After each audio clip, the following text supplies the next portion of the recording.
లోకేష్ గారు జనాల డబ్బులు ఖర్చు పెట్టి మ్యాచ్లకి వెళ్తున్నారు అని జగన్ గారు వైసీపీ వాళ్ళు విమర్శిస్తూ ఉన్నారు.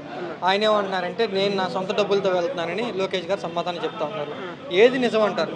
ఇంతకుముందు పోలేదు కదా, నా సొంత డబ్బులు ఉన్నాయి కదా, అప్పుడు ప్రభుత్వం లేనప్పుడు పోవచ్చు కదా ఫ్రీగా, అప్పుడు సొంత డబ్బులు పెట్టుకోవచ్చు కదా. ప్రభుత్వంలోకి వచ్చిన తర్వాత మ్యాచ్లు పెట్టుకొని ఎట్లా చేస్తారన్న? అది ప్రభుత్వం డబ్బే కదా, మా డబ్బులే కదా.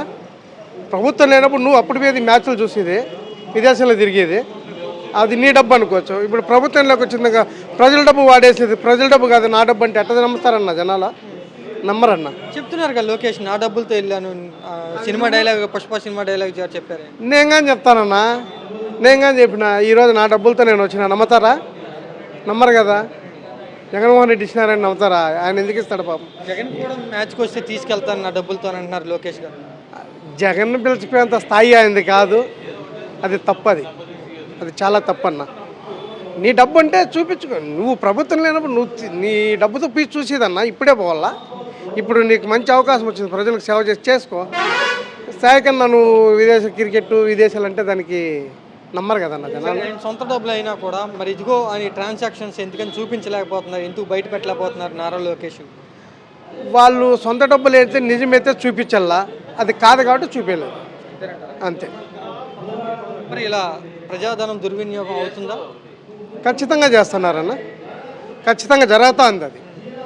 ఇంకో మాట, లోకేష్ గారికి ఒక స్పెషల్ ఫ్లైటు, పవన్ కళ్యాణ్కి ఒక స్పెషల్ ఫ్లైటు, వీళ్ళకి ఎందుకు అని కొన్ని విమర్శలు వస్తున్నాయి. వాళ్ళకి అవసరమా లేదా అనవసరమా స్పెషల్ ఫ్లైట్లు? ఈ అనవసరంగా వాడుతున్నారు అంతే. వాళ్ళకి అవకాశం ఉంది, ఎంజాయ్ చేస్తున్నారు అంతే. ప్రజలకు సేవ చేయలేదు, ఎంజాయ్ చేసుకునే దానికి వాళ్ళు వచ్చినారు. ఏ సమస్య వచ్చినా కూడా ఆన్లైన్లో ట్విట్టర్లో నారా లోకేష్ గారు వెంటనే స్పందిస్తున్నారు అని బాగా ప్రచారం ఉంది కదన్న. మనకు తెలియదన్న దాని గురించి అయితే, మనం చూడమైతే మనకు టచ్ లేదు, మనం చూసేది లేదు. ఉప ముఖ్యమంత్రి పవన్ కళ్యాణ్ గారికి స్పెషల్ ఫ్లైట్ అవసరమా? అనవసరం అన్నది, అవసరం లేదు, లేదండి. ఓకే, ఆయన పనితీరు ఎలా ఉందండి? ఉప ముఖ్యమంత్రి గారి పనితీరు ఎలా ఉంది అన్న? మా సైడ్ అయితే ఇంప్రూవ్ లేదు.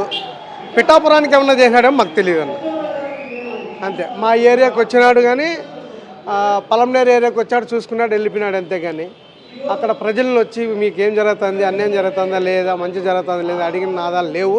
ఇంకొక విషయం ఏంటంటే, హీరో నారా రోహిత్ గారు తెలుసు కదా మీకు? తెలుసు. ఆయన చంద్రబాబు గారు ముఖ్యమంత్రిగా ఉన్నప్పుడే సినిమాలు తీస్తారు, ఆయన ముఖ్యమంత్రి పదవి లేనప్పుడు సినిమాలు ఎందుకని తీయరు? దీని గురించి ఏమైనా అవగాహన అన్న? ఆయన రాజకీయ పరంగా అయితే మనకు తెలియదు, హీరో పరంగా అయితే పర్వాలేదు, ఆయన పని ఆయన చేసుకోబోతున్నాడు, అది విషయం. చంద్రబాబు గారు అధికారంలో ఉన్నప్పుడే ఆయన సినిమాలు తీస్తారంట కదా, నిజమేనా అన్న? అది వాళ్ళకి కథ ఎప్పుడు వస్తుందో ఎప్పుడు చెప్తారు, మనం వాళ్ళ దాంట్లో అనడం తప్పన్న. అది కరెక్ట్ కాదు. ఆయనకి కథలు వస్తాయి కాబట్టి, అప్పుడు వస్తాయి కాబట్టి అది తీసుకుంటున్నాడు, అంతేగాని మనం దాన్ని రాజకీయం చేయకూడదు కదన్న, అది కరెక్ట్ కాదు.